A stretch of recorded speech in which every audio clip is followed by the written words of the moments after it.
सभी शिक्षक साथीगण और पुराने स्टूडेंट्स जो पुराने बैच के हैं और नए स्टूडेंट्स जो इस बैच से हैं, आप सभी को मेरा सादर प्रणाम। आज जैसा कि मुझे यहाँ बुलाया गया इंडक्शन प्रोग्राम के लिए, थोड़ी सी बात इंडक्शन प्रोग्राम पर कि ये क्यों किए जा रहे हैं, क्यों किए जाते हैं, क्या जरूरत है। मेरे टाइम पर तो नहीं हुआ था जब मैं खुद बीएड कर रहा था, लेकिन अभी हो रहा है। और अगर आप थोड़ा सा ध्यान देंगे तो भारत सरकार की एक नीति के तहत इसको दीक्षारंभ प्रोग्राम, दीक्षारंभ कार्यक्रम है। तो दीक्षारंभ आप जब पढ़ेंगे ना बीएड वाले स्टूडेंट, तो ये एक वैदिक रीति में, हिंदू रीति रिवाज में जब बच्चे का पहली बार शिक्षा शुरू होती है तो दीक्षारंभ संस्कार होता है। आपने शायद कहीं देखा भी नहीं। तो भारत सरकार की नियमावली के तहत, उसके निर्देशन के तहत सारे ही केंद्रीय विश्वविद्यालयों में और जितने भी संस्थान है वहां पर इसी कार्यक्रम, पहले ये इंडक्शन डे के नाम से हमारे यहाँ भी होता था, लेकिन बाद में इसका नामकरण करके दीक्षारंभ कर दिया। बात वही है, आप चाहे इंडक्शन बोलिए या दीक्षारंभ बोलिए। तो शुरुआत क्यों है, क्या जरूरत है हमको ये सब करने की। तो मुझे लगता है कि जब भी कोई नया बैच आता है मेरे सामने, क्योंकि मैं जिस विश्वविद्यालय में कर रहा हूँ वहां भी हर साल एडमिशन होते हैं, तो एक नई उम्मीद होती है, एक नया जोश होता है, नई उमंग होती है, नई उम्मीद भी रहती है वहां पर, लेकिन एक डर भी होता है। अब तीन चीजें छोड़ दीजिएगा, डर की बात करें कि एक डर क्या है जो मैं आपसे बोलना चाहता हूं कि भारत में स्पेशली शिक्षण व्यवसाय को लेकर बहुत कुछ कहा गया है, बहुत पहले से सारे धर्म ग्रंथों में, लगभग सारे धार्मिक गुरुओं ने, सारी विचारधाराओं ने शिक्षक के बड़े गुणगान कहा गया। गुरु गोविंद दो खड़े, बहुत पुराना दोहा है। इसको मैं कभी पूरा नहीं, ऐसा नहीं मुझे आता नहीं आता है, लेकिन पूरा नहीं बोलता हूं। इसलिए नहीं बोलता हूं कि मुझे लगता है कि ये सिर्फ कहने भर की बात रह गई है। सच बात यह है कि ऐसा कुछ होता नहीं है गुरु गोविंद दो खड़े का अकेला होता। जहां भी जाएंगे, जिस भी धार्मिक ग्रंथ की बात करेंगे, जिस भी धार्मिक विचारधारा की बात करेंगे, आप पाएंगे कि शिक्षक का स्थान वहां पर सर्वोपरि किया गया है। लेकिन जब वास्तविकता में आप आते हैं, खासतौर से ये जो नए स्टूडेंट आके यहां बैठे हुए हैं, आपने इस व्यवसाय को चुना है, तो मुझे लगता है आपको ये भी एहसास करना होगा कि क्या वास्तव में वो दोहा जो हमने बहुत पहले बोला वो चरितार्थ भी हो रहा है या नहीं हो रहा, और अगर नहीं हो रहा है तो क्यों नहीं। ये बहुत गंभीर बात है। मुझको नहीं पता, सामान्यतः हम लोग हमेशा एक बात बोलते हैं कि टीचर के जब हम प्रकार की बात करते हैं तो टीचर दो तरीके के होते हैं। एक होते हैं बाई चांस, एक होते हैं बाई चॉइस। दो ही तरीके के टीचर होते हैं, बाई चांस और बाई चॉइस।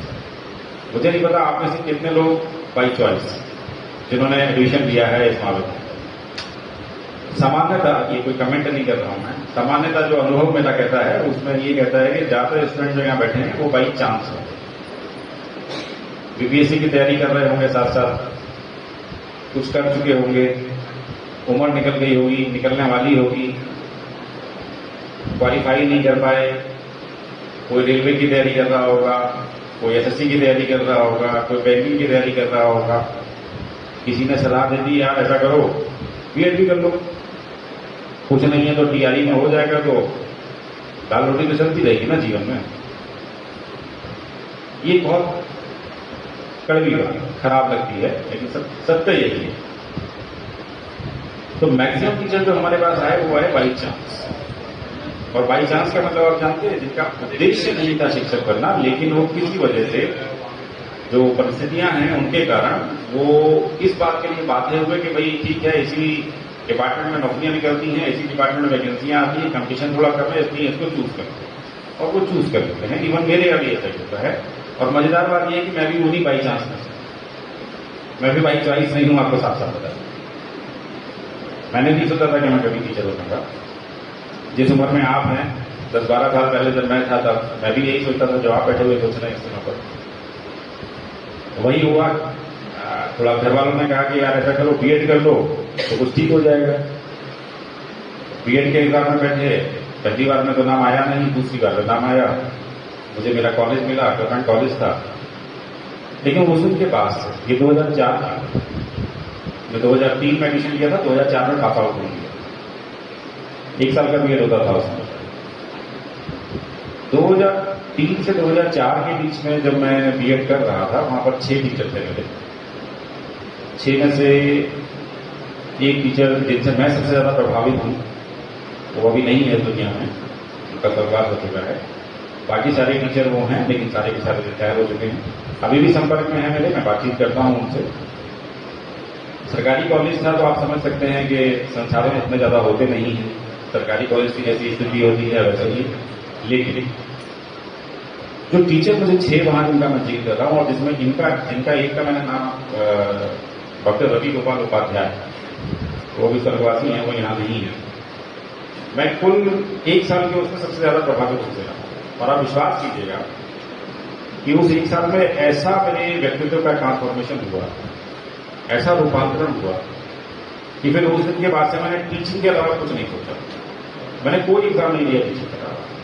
इसे आप संयोग कह लीजिएगा कि फिर मैं टीचर बनने के लिए सारे रास्ते खुलते चले गए मेरे अपने आप, ऑटोमेटिक। बीएड के बाद एमएड हुआ, तभी जेआरएफ हो गया, पीएचडी की लाइन खुल गई, और फटाफट मैं बहुत अर्ली एज से पढ़ा रहा हूं, 25 साल की उम्र से ही हायर एजुकेशन, क्योंकि रास्ते बदल गए।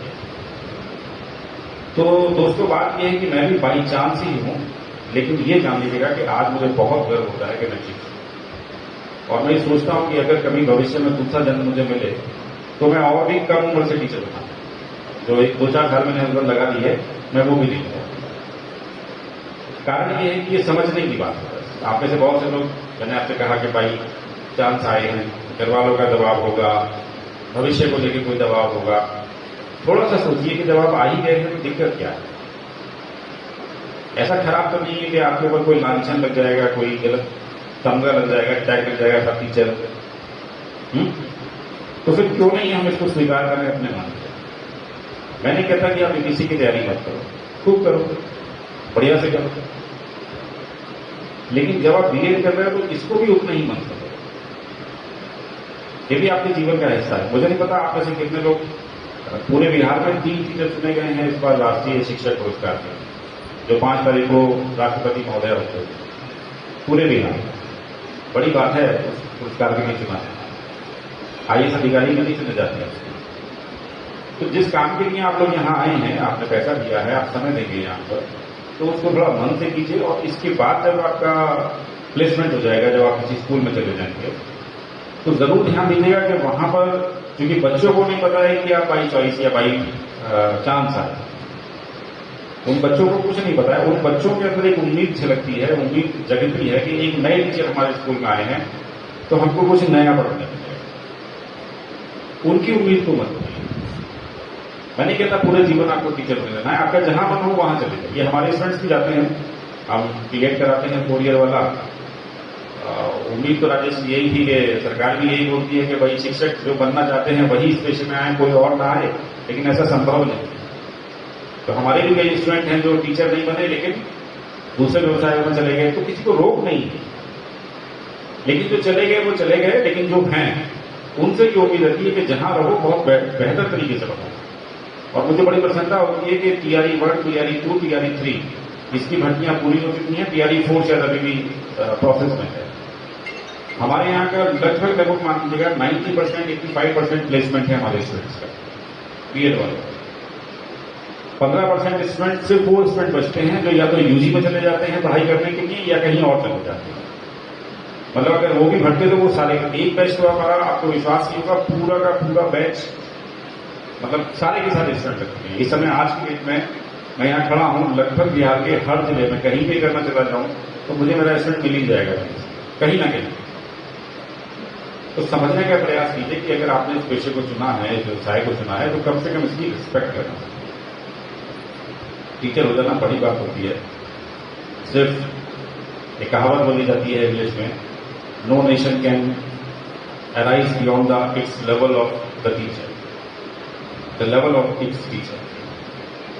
तो हिंदी में अगर कहेंगे तो हम ये कहेंगे, किसी भी रास्ते की प्रगति, किसी भी रास्ते की उन्नति उसके शिक्षकों की उन्नति से आगे कभी नहीं होगी।